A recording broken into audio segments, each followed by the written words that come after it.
રાજકોટ તાલુકા police સ્ટેશનમાં ફરિયાદી જયંતિભાઈ સરદારા દ્વારા એક ફરિયાદ દાખલ કરાવવામાં આવેલ હતી, જેમાં આરોપી તરીકે પીઆઈ સંજય પાદરિયા હતા.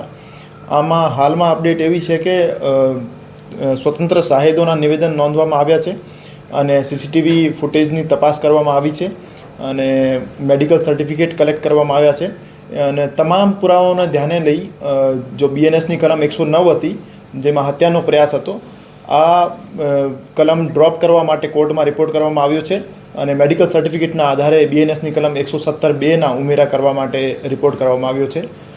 કેમ કે મેડિકલ સર્ટિફિકેટમાં કોઈ પણ પ્રકારની જીવલેણ ઈજા થયેલ હોય એવું લખેલ છે નહીં. સીધી જ કલમ લગાવી દીધી, કારણ શું? ફરિયાદી જે ફરિયાદ આપે પોલીસને શબ્દશઃ લેવી પડે, અમારી ફરજ છે. સર, આમાં જયંતિ સરદારા પર પણ ફરિયાદ કરવાની વાત છે, કારણ કે જે પ્રકારે પીઆઈ પાદરિયાએ પણ અરજી આપેલી છે. પીઆઈ દ્વારા એક અરજી એસીપી ઓફિસમાં આપેલી છે, તો આના આધારે અગર પીઆઈ ફરિયાદ કરવા ઈચ્છતા હોય તો એમની ફરિયાદ પણ નોંધવામાં આવશે.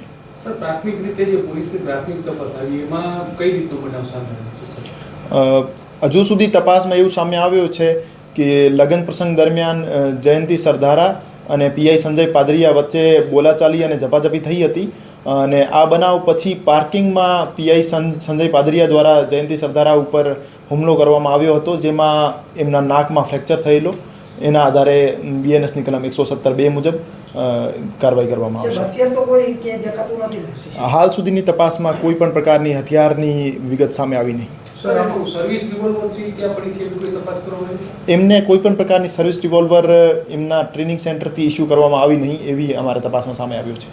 સર, આમાં હોસ્પિટલના સીસીટીવી કઈ ચકાસવામાં આવ્યા છે? ખરેખર જયંતિ સરદારાને લાગ્યું છે કે કઈ રીતે? હોસ્પિટલના સીસીટીવી નહીં તપાસવામાં આવ્યા. આમાં જે મેરેજ ગાર્ડનના સીસીટીવી છે એ તપાસવામાં આવ્યા છે ઓર આ સીસીટીવીમાં કોઈ પણ પ્રકારનો હથિયાર એમના હાથમાં હોય એવું સામે આવતું નહીં.